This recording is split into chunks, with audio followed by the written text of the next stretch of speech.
মানে কথার ভেজাল, কাজের ভেজাল, খাদ্যের ভেজাল।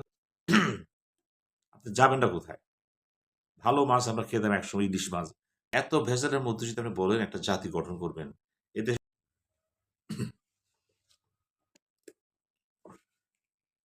সুপ্রিয় দর্শক, আমরা সবাই জানি বাংলাদেশের একটা অন্যতম সমস্যা হচ্ছে ভেজাল।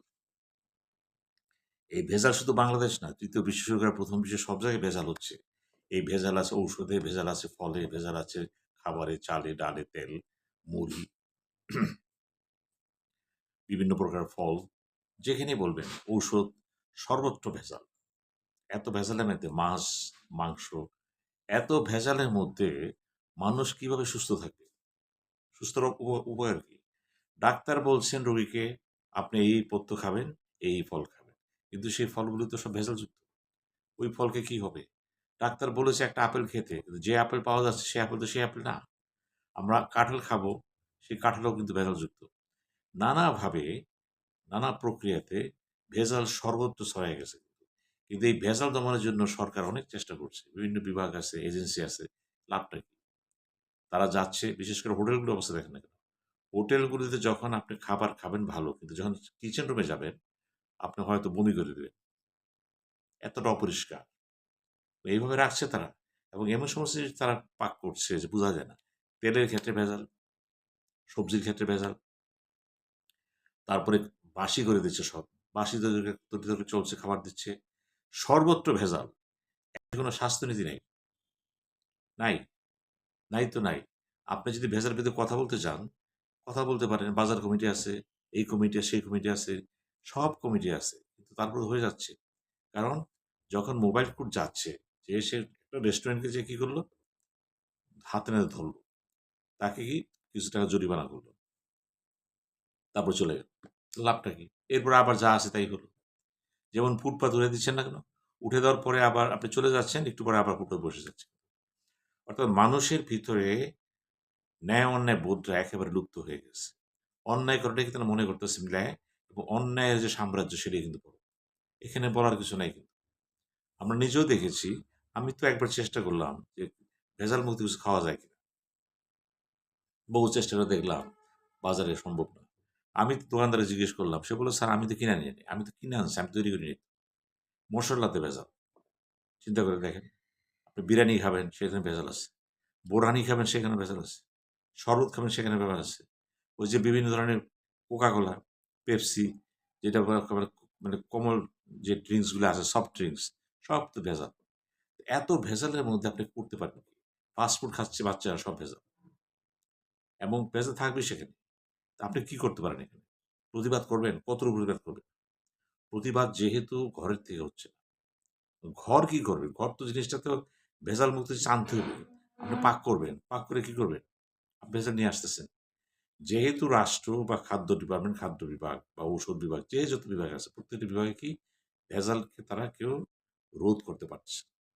বরঞ্চ বিভিন্ন জায়গায় বাণিজ্য প্রথা যেটা হচ্ছে ঘুষ, দুর্নীতি চরমে চলে গেছে। এই ঘুষের জন্য ম্যাজিস্ট্রেট সাহেবরা একবার যাচ্ছেন, দ্বিতীয়বার যাচ্ছেন না। কি বলছে? মিনিমাইজ করে ফেলেছে। হাত করে ফেলেছে। এই তো ভেজাল।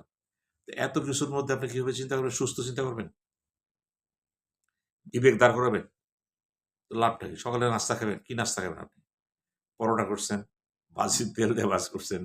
ওই পরোটার মধ্যে তো গন্ডগোল আছে। তেলে গন্ডগোল আছে। আপনি ডিম খাবেন। ডিম প্রক্রিয়াটা তো খারাপ। গন্ধে সরে যেত। সেই ইলিশ মাছ তো একেবারে দীর্ঘদিন রাখার পরে কি হয়? ওখানেও পেঁচা ঢুকে দেওয়া হচ্ছে। মাছকে তাজা রাখতে হবে। টমেটোকে তাজা রাখতে হবে। ঢেঁড়সকে তাজা রাখতে হবে। শশাকে তাজা রাখতে হবে। আমকে তাজা রাখতে হবে। জামকে তাজা রাখতে হবে। পেয়ারাকে তাজা রাখতে হবে। কলাকে তাজা রাখতে হবে। অর্থাৎ সবকিছু তাজা থাকবে। টক থাকবে। কিচ্ছু হবে দেখবেন। এত সুন্দর দেখতে তো লোভ লাগে। কিন্তু এগুলো যদি আপনি খাওয়ার আগে যদি একটু পরীক্ষা করে খান, যদি একটু ট্রায়াল বেসিস এ আপনার খাবার বন্ধ হয়ে যাবে। আমাদেরকে না খেয়ে থাকতে হবে। উপায় নেই। কারণ আমাদের সবারই তো যে নিজস্ব বাগান নাই। আমাদের সবার তো সে চাষ করা যাবে না। আমি সব উৎপাদন করব না, সম্ভব না কিন্তু। আপনি কাপড়ের দোকানে যাবেন, সেখানে ভেজাল আছে। আপনাকে বলবে একটা, করবে আরেকটা।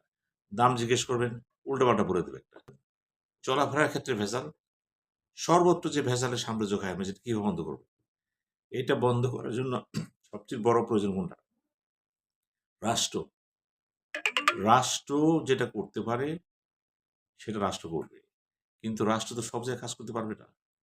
বাজার কমিটি আছে, কিন্তু বাজার কমিটি নিজেই তো মিনিমাইজ হয়ে গেছে।